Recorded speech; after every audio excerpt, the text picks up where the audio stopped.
보이지 아니하는 하나님의 형상이시오. 모든 피조물보다 먼저 나신 이시오. 그리고 지난주 그는 몸인 교회의 머리시라. 그리고 오늘 네 번째 주 그가 근본이시오. 이렇게 기록되어 있습니다. 정말 아주 명쾌한 우리 주님에 대한 그런 묘사입니다. 그가 근본이다. 근본이라고 하는 말을 요즘은 잘 안 씁니다. 안 쓰고 조금 전에 근본 없는 놈 이렇게 할 때 그때 썼던 것이죠. 그래서 근본이라고 하는 말은 요즘 잘 안 쓰고 근원이라고 하는 말을 더 자주 씁니다. 근본이라고 하는 말은 어떤 사물의 본질, 바탕, 또 초목의 뿌리, 자라온 혈통이나 환경 이런 것들을 뜻할 때 근본이라고 하지요. 근본이라고 합니다. 그런데 주로 어떤 일의 원인이나 본 바탕을 비유할 때 쓰이곤 하는데 요즘 인터넷에서는 이 근본이라고 하는 말이 다시 살아나고 있습니다. 그것도 우리 세대에서가 아니라 우리 다음 세대, 더 어린 세대들이 근본이라고 하는 말을 씁니다. 저쪽 우리 옛날 어디였죠? 저쪽 종로 쪽에 그 동대문 시장, 동대문 운동장 근처에 옛날 물건들 쭉 길거리에다가 놓고 팔았던 그거 아마 걸어보셨던 분들이 계실 텐데 요즘 거기 손님들이 5, 60대 나이 드신 분들이 아니라 20대, 30대 우리 젊은 청년들이 거기 가서 옛 물건들을 이렇게 사서 굉장히 이렇게 활기가 뛰는 그런 이 거리로 변하고 있다. 지난주 뉴스에 그렇게 기록은 나오는 것을 봤습니다. 우리의 다음 세대들이 우리도 잘 안 쓰는 말을 요즘 쓰기 시작했는데 그 인터넷에서 전통이나 신뢰성을 가진 대상, 전통적이거나 아니면 신뢰할 만한 그런 대상을 지칭하는 언어로 사용하고 있다는 거죠. 문장으로 풀면 이렇습니다. 이 게임은 정말 근본 있는 명작이다. 게임 해보십니까? 게임을 하셨습니까? 저는 게임 굉장히 좋아했습니다. 그래가지고 새로 산 자전거를 잃어버릴 정도로 열심히 게임을 했죠. 어머니가 딱 자전거 사줬는데 게임하다가 바깥에서 세워놨는데 딱 도둑 맞았습니다. 산 날, 선물 받은 그날 뭐 했다고요?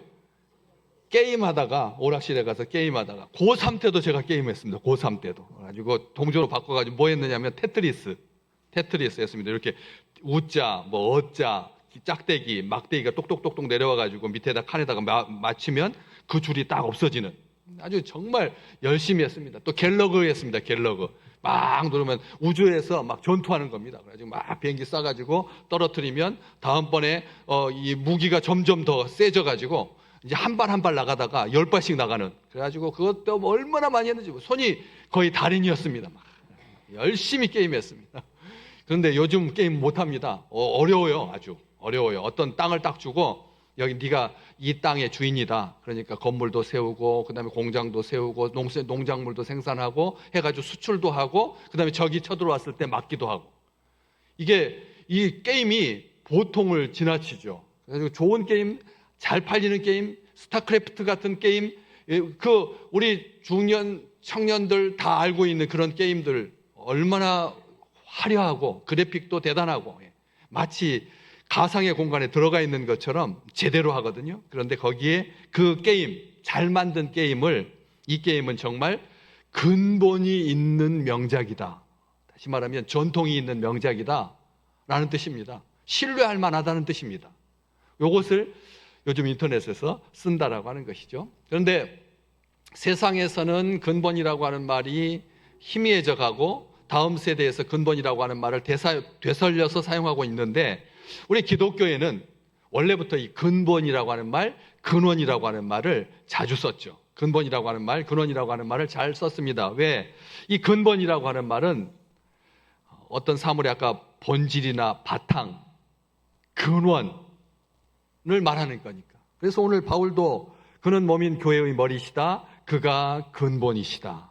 그가 근본이시다. 이렇게 말하고 있는데 기독교에서 부정적인 좋은 의미입니다. 근본이라고 하는 말, 근원이라고 하는 말은 나쁜 말이 아닙니다. 우리 말 속에서 근본이 없다, 근본을 모른다, 근본이 착하다, 근본을 잊지 말아야 된다 하는 것은 조선시대 때 조금 전에 쓰던 말이고 지금은 잊혀지고 인터넷이나 근본 있는 명작이라고 하는 말로 흔적만 남아있는데, 기독교에서는 근본이라고 하는 말이 좋은 의미지만 근본주의라고 하는 말이 있습니다. 근본주의.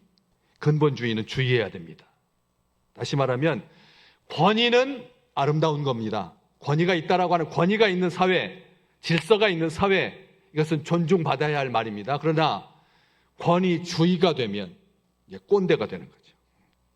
권위주의가 되면 꼰대가 되는 겁니다. 이 시대는 권위가 없는 시대입니다. 그래서 설교 책 제목이 권위 없는 자처럼, 권위 부재의 시대에 우리 주님께서 이 땅에 오실 때 권위를 가지고 오시지 않으셨다는 거예요. 권위 없는 자처럼 오셨다는 것이죠. 이 말이 참 중요한데, 기독교에서 사용하고 있는 이 근본주의, 기독교만 사용하는 게 아닙니다. 다른 종교에서도 근본주의라고 하는 말을 사용하는데, 근본주의라고 하는 말은 경전이나 교리, 전통적인 원리 원칙을 문자 그대로 엄격하게 해석하고 적용하고 보수하는 그런 신념 체계를 근본주의라고 합니다. 근본주의. 아주 경계해야 됩니다.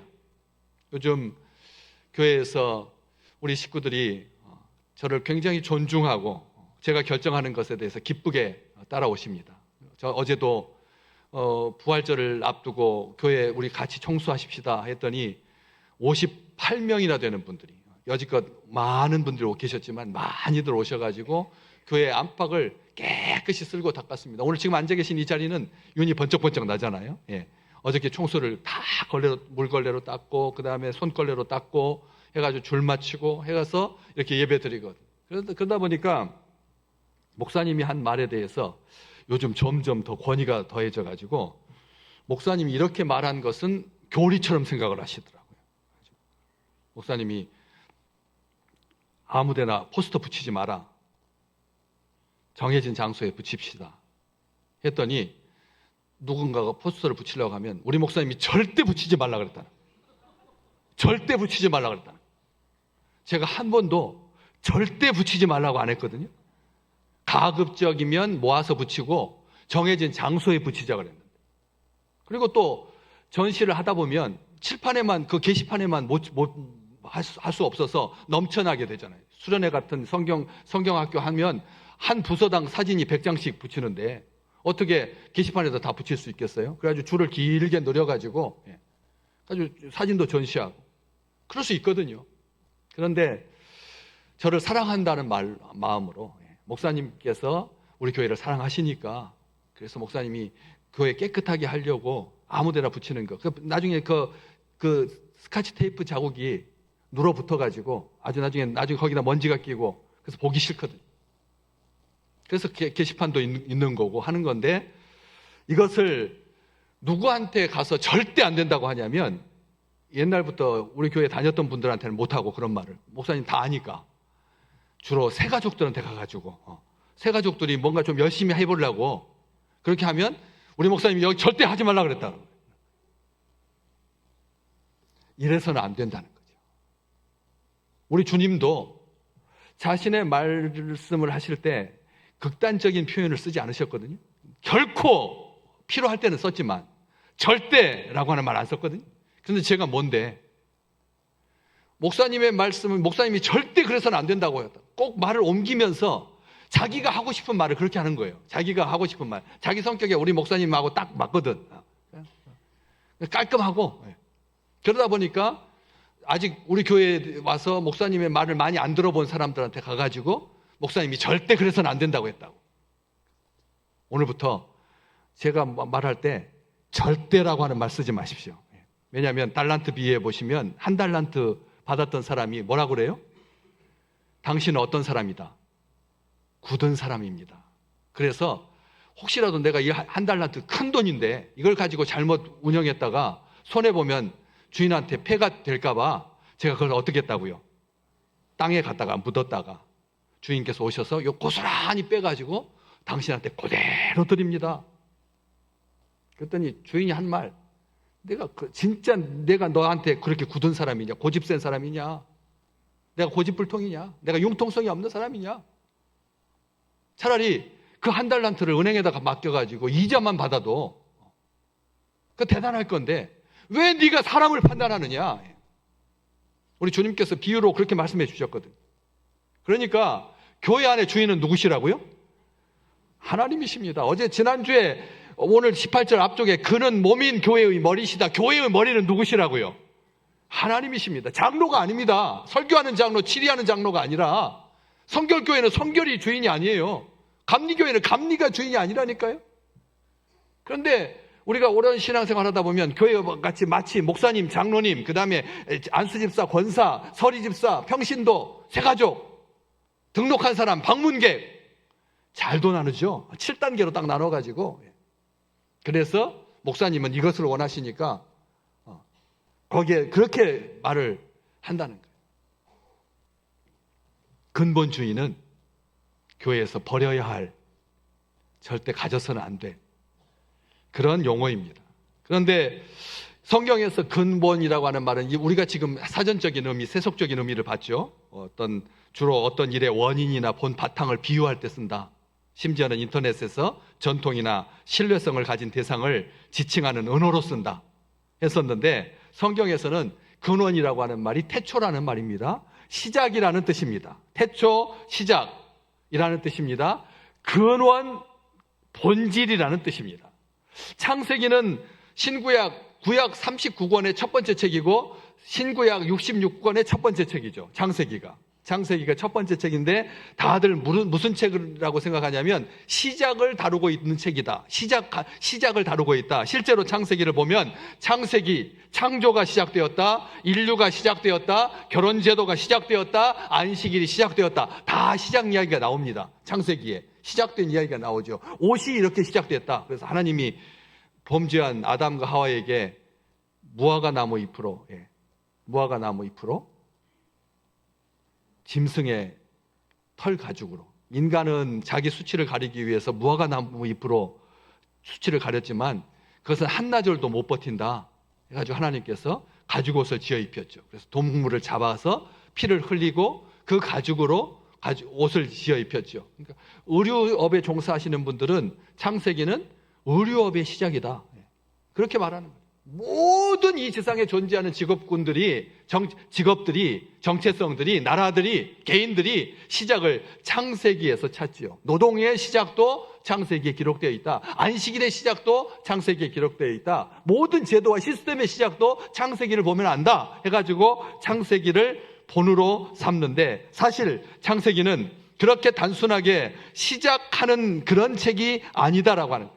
시작만을 말하는 것이 아닙니다. 핵심은 그 시작이 아니라 본질을 말하고 있는 거죠. 본질을 말하고 있습니다. 모든 일의 근원과 본질을 밝히고 있는 책이 창세기죠. 그래서 여기서 성경에서 말하는 이 본질, 근원, 시작, 태초라고 하는 말은 모든 일의 으뜸이 되는 지배 원리를 말하는 것입니다. 근원이라고 하는 말이, 근본이라고 하는 말이 모든 일에 으뜸되는 원리, 본질이라고 하는. 그렇기 때문에 창세기는 인간이란 근본적으로 어떤 존재인가,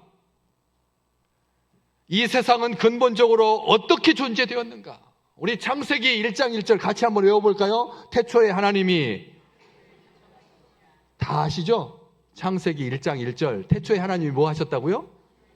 천지를 창조하셨다. 성경은, 창세기는 시작자가 하나님이시다, 천지를 창조하신 분은 하나님이시다, 분명하게 고백하고 시작하고 있습니다. 오늘 모든 믿음의 식구들은 태초에 천지를 지으신 하나님을 믿는 주의 백성들인 줄로 믿습니다. 태초에 하나님이 온 세상을 지으셨다. 그래서 만유의 시작이시다. 그러면서 독특한 선지자죠. 예레미야, 눈물의 선지자인데, 예레미야 선지자는 우리 하나님을 뭐라고 말하냐면 생수의 근원이 되신다, 이렇게 예레미야서 2장 13절에 기록하고 있습니다. 내 백성이 두 가지 악을 행했는데 그들이 생수의 근원인 나를 버렸다. 생수의 근원이라고 분명히 하나님이, 나는 생수의 근원이다. 너희들이 나를 버리고 대신 뭐했냐면 스스로 웅덩이를 팠다는 거예요. 생수의 근원이신 하나님을 버리고 사람들이 스스로 웅덩이를 파고 바벨탑을 쌓고, 그래서 그 웅덩이는 물을 보관하지 못하는 터진 웅덩이다. 하나님께서 분명하게 말씀하셨거든요. 생수의 근원인 하나님을 버리면 사람들이 끊임없이 팝니다. 열심히 파죠. 오늘도 파고 내일도 파고요. 그렇지만 그 판 웅덩이는 아무짝에도 쓸모가 없다는 거예요. 쌓은 만큼 손해고 판 만큼 손해라는 겁니다. 이 지상에 살아가면서 하나님 밖에서 쌓은 것만큼 판 만큼 손해라는 거죠. 이것을 사람들은 모르는 거예요. 그렇기 때문에 생수의 근원, 생명의 근원은 우리 하나님이시라는 거죠. 그렇기 때문에 우리 주님께서 이 땅에 그가 근본이시다, 근원이시다라고 하는 말을 보여주듯이 누구든지 목마르거든 누구에게로 와라. 우리 주님께서 하신 말씀입니다. 목마르거든 나에게 와라. 나에게 와서 생수를 마음껏 마셔라. 세상이 주는 물은 다시 또 목마르겠지만 내가 주는 물은 영원히 목마르지 않을 거다. 우리 주님께서 그렇게 말씀해 주셨잖아요. 생수의 근원이시라는 겁니다. 우리 주님이. 우리 하나님이 생수의 근원이시고 아들이신 우리 주님이 생수의 근원이시라는 거죠. 우리 주님, 하나님은 만물의 근원이십니다. 생수의 근원만 되는 것이 아니라 만물의 근원이시죠. 만물이 다 하나님의 품성을 나타내는 하나님의 표현이고 하나님의 형식입니다. 이제 다음 주면 우리 불광청 옆에 피어있는 벚꽃나무에서 정말 흐드러지게 많은 벚꽃들이 필 것입니다. 그 많은 사람들, 여의도면 가는 것이 아니라, 워커힐만 가는 것이 아니라, 경주에 벚꽃 단지만 가는 것이 아니라, 우리 주변에 이렇게 아름다운 꽃들이 피어나서 또 다음 주 광고에 나올 겁니다. 사랑하는 사람들과 함께 꽃보다도 아름다워 사진 찍어가지고 내면은 피자 쏩니다. 예. 그런데 한 명 사진 찍지 마십시오. 2명 찍지 마십시오. 피자는 한 판에 몇 명이 기본적으로 먹나요? 8명이 먹어요. 예, 저는 4명인 줄 알았는데 8조각이니까 예. 그래서 적어도 저는 그래서 2조각은 먹어야지 먹는 맛이 나니까 그래서 4명 이상 찍으십시오. 예, 광고가 다음 주에 날 겁니다. 그래서 예쁘게 찍어가지고 혼자 찍지 말고 둘이 찍지 말고 4명이 기본이니까 피자 한 판씩 쏠 테니까 사진 잘 찍어서 나이 들었다고 말하지 마십시오. 나는 76살인데 그렇게 말하지 말라는 거예요. 지금이 내 남겨진 생애 중에서 가장 예쁜 날이니까. 그래서 곱게 잘 찍어서 그래가지고 교회 홈페이지에 카톡으로 넣어주시면 잘 게시도 하고 그 다음에 휴게실에서 또 피자도 먹고요. 그런 것처럼 만물은 우리 하나님의 성품을 보여준다는 거죠. 꽃 아래서 싸우는 사람은 바보입니다. 예. 꽃 아래서 헤어지는 사람은 멍청입니다. 예. 그렇잖아요. 꽃보다도 아름다운 사람들인데 멀리 갈 것도 없는데 주일 예배 드리러 올라와가지고 다음 주하고 그 다음 주 제일 피크 꽃이 만개했을 때 꽃 예쁘게 진 다음에 찍지 말고 멍어리 져 있을 때 예쁘게 찍어서, 그래서 꽃보다도 아름다운 믿음의 백성들, 만물이 하나님의 형식이다, 하나님의 표현이다, 하나님의 내용이다. 참된 신앙이라고 하는 것은 한마디로 하나님을 모든 만물의 근원이고 본질이라고 하는 것을 믿는 것이 신앙이다. 우리 삶에서 하나님을 모든 만물의 본질과 근원, 창조의 주체로 인정하는 것, 이것이 온 세상을 이기는 참된 지름길이며 참된 방법인 줄로 믿습니다. 예. 그게 우리의 신앙의 본질이죠. 하나님이 만물의 시작이시라고. 그래서 우리 하나님은 만물의 시작일 뿐만 아니라 만복의 시작도 되시는 거죠. 만복의 시작이다. 우리 창세기 옛날 찬송가가 558곡이었는데 지금은 600곡이 넘어가지고 몇 곡이 중에서 끝나는지 저는 기억도 못합니다. 옛날 찬송가만 기억하는데 558장, 58과 같이 빛나는 아름다운 찬송, 그래서 558 딱 그렇게 기억을 하는데, 거기 올해 새로 바뀐 찬송가 1장 뭐죠? 만복의 근원 하나님, 온 백성 찬송 드리고 저 천사여 찬송하세.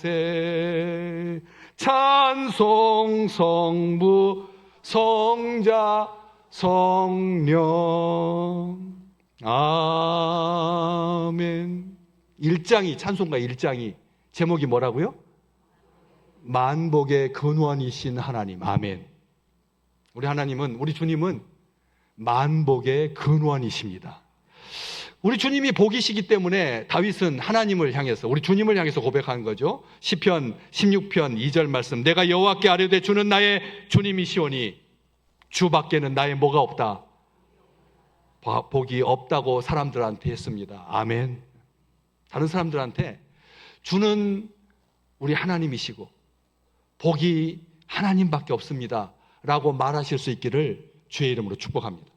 여기 분명히 기록되어 있죠. 주는 주밖에는 나의 복이 없다고 했습니다. 그리고 시편 84편 12절 고라 자손이 쓴 시입니다. 고라 자손. 고라 자손이 썼습니다. 같이 외워볼까요? 만군의 여호와여. 아멘. 고라는 누구의 자손이죠? 고라 자손은 누구의 자손이죠? 고라의 자손은 고라의 자손이죠. 뭐 고라의 자손이잖아요. 고라, 다단, 아비람 이 세 사람이 모세 니만 지도자냐? 왜 모세 너만 지도자냐? 하면서 그 권위에 맞서다가 어떻게 됐죠? 땅이 갈라져서 다 죽고 말았잖아요. 그 후손들이 고라의 자손이거든. 그러니까 어떻게 자기 후손들의 이름 앞에 고라라고 하는 부끄러운 이름을 붙여서 자기 집바지에서 고라 자손이라고 하는 그 이름을 붙여서 뭐 하자는 뜻입니까? 정죄하고 멸시하고 너희 직업 빼앗고 다시는 이 사회에서 발붙이지 못하도록 고라 자손이라고 했겠습니까? 우리는 그러지 말자 하는 반면 교사 삼는 그런 이름으로 고라의 자손이라고 불렸을 텐데 그 고라의 자손들은 하나님 앞에 이렇게 고백했다는 거죠. 만군의 여호와여 주께 의지하는 자는 복이 있나이다. 우리가 이런 고백으로 만복의 근원이신 주님 앞에 나아가시기를 주의 이름으로 축복합니다. 하나님이 아브라함에게 약속하시면서 자기를 가리켜서 맹세를 하십니다. 왜냐하면 히브리서 6장 13절에 보면 자기보다 더 큰 사람이 없으니까, 하나님보다 더 큰 사람이 없으니까 하나님께서 자기를 가리켜서 뭐라고 맹세했습니까? 같이 읽어볼까요? 이르시되 내가 반드시 너에게 뭐하고 복주고 복주며 너를 번성하게 하고 번성하게 하리라 하셨더니 누가 누구에게 한 말이라고 이 말이? 하나님이 누구에게? 누구에게요? 방금 제가 설명했는데도 모르시는 아브라함에게 하나님께서 아브라함에게 하신 말씀이에요. 아브라함에게 누구를 가리켜 맹세하시면서 자기 자리를 가리켜 맹세하시면서 왜? 자기보다 더 큰 자가 없으니까. 맹세는 누구한테 하죠? 큰 자 앞에 대고 하거든요. 하늘에다 대고 맹세하고 땅에다 대고 맹세하고 큰 사람에다 대고 맹세하니까 하나님께서 자기 자신한테 하나님보다 더 크신 분이 없으니까 맹세하시면서 맹세하신 거예요. 맹세. 히브리서 6장 14절 말씀 내가 너에게 복주고 복주며 번성하게 하고 번성하게 하리라. 우리 주님은 만복의 근원이십니다. 우리 주님은 생수의 근원이십니다. 생명의 근원이신 거죠. 그가 근본이시다라고 하는 이 말 다시 한번 기억합니다. 예수님이 아니고서는 근본을 이야기할 수가 없다는 거죠. 예수님이 아니면 시작을 이야기할 수가 없다는 거죠. 그래서 오늘 이 골로새서 1장 18절 이것을 새한글 성경에서는 뭐라고 앞에 그는 몸인 교회의 머리시다라고 하고 그가 근본이시오라고 하는 말을 뭐라고 번역하냐면 그분이 시작이시오. 아예 그렇게 써놨어요. 새한글 성경에는 그분이 뭐라고요? 시작이다라고 돼 있고 더 옛날에 번역했던 쉬운 성경에 보면 모든 것이 그분으로부터 시작되었으며 이렇게 기록되어 있습니다. 다시 말하면 근본이라고 하는 말은 시작이라고 하는 말이고 시작이라고 하는 말은 단순하게 시작을 말하는 것이 아니라 본질이다라고 하는 뜻인데 우리 하나님을 아까 생수의 근원이라고 했잖아요. 생수의 근원이고 만물의 근원이시고 만복의 근원이시라고 했는데 아예 딱 이렇게 써놨습니다. 우리 주님이 바로 그 만물의 시작이다, 근본이다라고 하는 것을 요한계시록에 보면 이렇게 기록되어 있습니다. 요한계시록 3장 14절, 라오디게아 교회의 사자에게 편지해라. 아멘이시요 충성되고 참된 증인이시요. 그 다음에 중요하죠. 하나님의 창조의 근본이시니가 이르시되, 여기에서 하나님의 창조의 근본이 누구죠? 예수님을 말하는 거예요. 예수님을 말하는 거예요. 예수님을 라오디게아 교회 뜨뜻미지근하지 좀 마라. 예. 뜨겁든지 차든지 해라. 왜 너희들 이렇게 미직한 신앙생활을 하고 있느냐라고 하면서 우리 주님이 얼마나 온전하시냐, 아멘이시고 충성되고 참된 증인이시지, 우리 주님께서 언제 미적거리더냐라고 하면서 하나님의 창조의 근본이시다, 이렇게 분명히 우리 주님을 창조의 근본이다, 창조의 시작이다 라고 말하고 있다는 거죠. 하나님께서 온 세상을 지으실 때 아들과 함께 지으셨다는 겁니다. 그의 영이 세상을 지으실 때 수면 위에 운행하고 계셨습니다. 흑암 중에 갇혀 있었는데 하나님의 영이 수면 위에 운행하시면서 우리 하나님과 우리 주님이 함께 창조했기 때문에 요한계시록에 라오디게아 교회에게 이것을 분명하게 해라.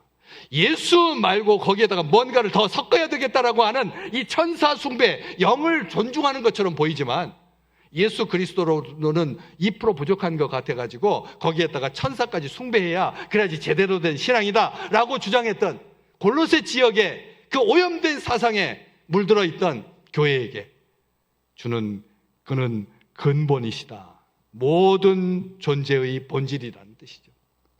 빌립보서 2장 6절에 보면 우리 주님께서 근본 하나님의 본체시지만, 그렇겠죠. 근본 하나님의 본체시지만 자기를 어떻게 하신다고요? 하나님과 동등됨을 취할 것으로 여기지 아니하시고 오히려 자기를 비워서 뭐의 형태를 가지시고 조형의 형체를 가지시고 사람들과 같이 되셨다. 여기에 보시면 근본 하나님의 본체 이렇게 돼 있죠. 근본 하나님. 사실 근본이라고 말 없어도 되거든요. 그렇잖아요. 그런데도 빌립보 교회에 바울이 편지하면서 우리 주님은 근본이라고 하는 말, 시작이시다, 본질이시다, 하나님의 본체시다 강조하는 겁니다. 하나님의 본체라는 것을 강조하기 위해서 근본이라고 하는 말을 앞에 붙인 거죠.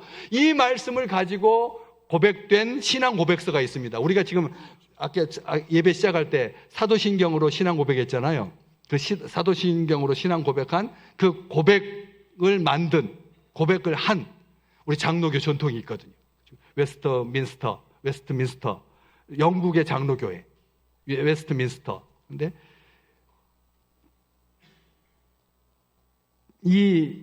아까 그 말씀을 가지고 만든 벨직 신앙 고백서. 유럽의 많은 교회들이 신앙 고백을 분명하게 하고 있습니다. 왜? 확인시켜줘야 돼요. 세대가 바뀌었고, 장소도 바뀌었고, 시대도 바뀌었으니까 늘 고백을 새롭게 갱신해 왔습니다.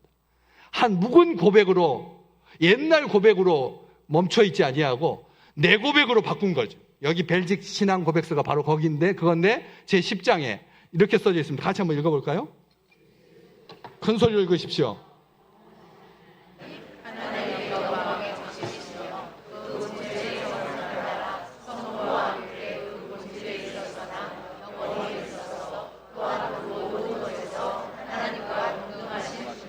아멘, 아멘. 아까 빌립보서 2장 6절, 그는 근본 하나님의 본체시다라고 하는 말을 이렇게 풀어준 거예요. 정말 교회는 아름답습니다. 내가 알고 있는 단어도 그 사이에 변했으니까 근본이라고 하는 단어가 이렇게 바뀌었을 줄 우리가 어찌 알았겠습니까? 싼 게 비지떡이라고 하는 말이 정말 싼 걸 말한 게 아니라 옛날에는 비지떡이 비싸서 귀해서 싸서 갖고 다녔다는 거예요. 처음에는 그런 식으로 시작되었는데 시간이 지나가지고 싼 게 비지떡이 되고 말았잖아요. 그런 것처럼 우리가 알고 있는 단어들이 이렇게 많이 바뀌었으니까 다음 세대도 이것을 설명해 주어야 된다라고 하는 거죠. 그래서 예수 그리스도는 참되시며 영원하신 하나님이시다, 하나님의 영광의 광채시다, 그 본체의 형상을 따라서 성부와 함께 그 본질에 있어서나 영혼에 있어서 또한 모든 것에서 하나님과 동등하신 분이다, 이렇게 설명을 해 주는 거죠. 우리 주님은 모든 존재의 본질이십니다. 주님은 만물의 원인이시며 목적이십니다. 만물의 근원은 물이 아닙니다. 소립자, 중립자, 미립자가 아닙니다. 원자가 아니라는 거예요.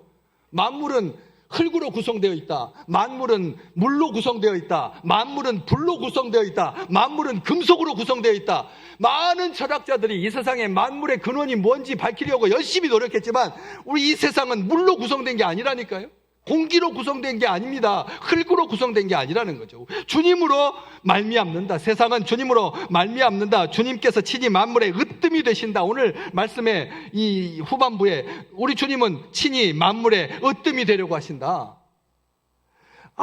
하나님 아버지께서 모든 충만으로 예수 안에 거하게 하셨다. 그가 십자가의 피로 화평을 이루셔서 만물 곧 땅에 있는 것들이나 하늘에 있는 것들이 그로 말미암아 자기와 화목하게 되는 것을 우리 주님께서 기뻐하신다. 우리 주님은 만물의 본질이시다. 만물의 으뜸이시다. 이렇게 말하고 있다는 거죠. 주님 없이는 어떠한 것도 존재할 수 없습니다. 아셔야 합니다. 우리가 지금 평화를 꿈꿉니다. 그렇잖아요? 트럼프가 이 세상에 평화를 가져오는 자입니까? 유럽입니까? 무기입니까? 이 천국, 우리나라 지금 미사일, 우리나라 이 폭탄, 우리나라 탱크, 정말 세대 4대 강국 안에 든다고 지금 평가받는, 이번에 이란에서 날아온 그 미사일을 아랍에미리트에서 쏴가지고 96%를 맞췄는데, 96%? 다 맞췄는데, 밑에서 준비하느라고 작동을 못한 미사일이 있어서 문제지, 그 미사일은 우리 미사일이 아니라 우리가 판 미사일은 100% 다 맞췄다는 거죠. 그래서 한국 미사일 천궁2 하늘의 화살을 가지고 미사일을 막아내가지고 한국의 주가가 지금 막 올라가고 있습니다. 그런데 그 시작, 평화의 시작, 전쟁의 종식 누가 하신다고요? 우리 하나님, 우리 주님께서 하신다는 거예요. 우리 주님께서 하신다는 거죠. 우리 주님은 평화의 주님이시니까, 평강의 하나님이시니까. 그래서 기억하셔야 됩니다. 주님은 없이는 아무것도 존재하지 못한다. 우리 한번 같이 따라서 해볼까요? 주님은 모든 것의 모든 것이 되신다. 아멘. 우리 이걸 잊지 마십시오. 주님은 모든 것의 모든 것이 되신다. 그래서 여기 모든 충만으로 예수 안에 하나님께서 거하게 하셨다. 아들한테. 그리고 우리 주님께서 모든 것의 시작이고 이유이신 참 하나님이시다. 주님은 교회와 온 세상에 충만하십니다.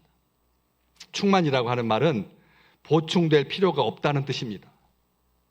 충만이라고 하는 말은 완전하다는 뜻입니다. 우리의 구원은 완전합니다. 우리의 믿음도 완전합니다.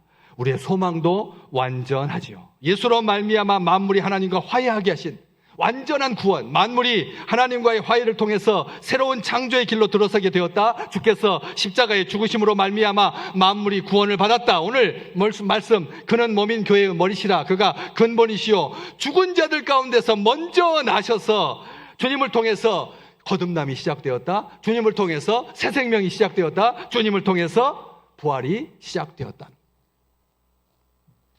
우리가 죽은 자들 가운데서 먼저 나신 예수 그리스도로 말미암아 하나님의 생명 안으로 받아들여지는 것, 이것이 부활절을 한 주 앞둔 믿음의 백성들에게 종려주일 마음껏 외쳐라. 호산나 다윗의 자손 예수여 우리를 구원하소서. 모든 우리의 완전한 구원은 주님의 손에 달려 있습니다. 고백하는 주일이 오늘 종려주일이고 다음 주일이 부활주일인 거죠. 복음 구원의 시작, 하나님의 나라의 시작, 새하늘과 새 땅, 새 창조, 새 생명, 우리 주님으로부터 시작된 줄로 믿습니다. 주께서 만물을 새롭게 하실 것입니다. 부활의 능력으로 우리를 새롭게 하시고 우리의 근본 문제를 해결해 주시고, 그가 근본이시니까 근본 문제는 뭡니까? 죄와 사망이죠. 그것으로부터 우리를 구원해 주신, 그래서 예수 그리스도가 열쇠이고 예수 그리스도가 답이어서 모든 생명은 우리 주님으로부터 말미암는다는 것을 아버지 하나님 앞에 감사하는 그런 한 주간 되시기를 주의 이름으로 축복합니다. 우리 주님께서 근본이십니다. 빛이십니다. 생명이십니다. 어떤 어둠도 어떤 죽음도 예수님을 넘어설 수 없다는 것을 보여주는 것이 부활절이죠. 부활의 생명, 그 능력으로 만물을 새롭게 재창조하시는 하나님의 그 따스한 손길, 하나님의 형상을, 하나님의 성품을 반영하고 있는, 표현하고 있는 내용인 이 만물 가운데 우리 주님과 함께 동행하는 귀한 한 주간이 될 줄로 믿습니다.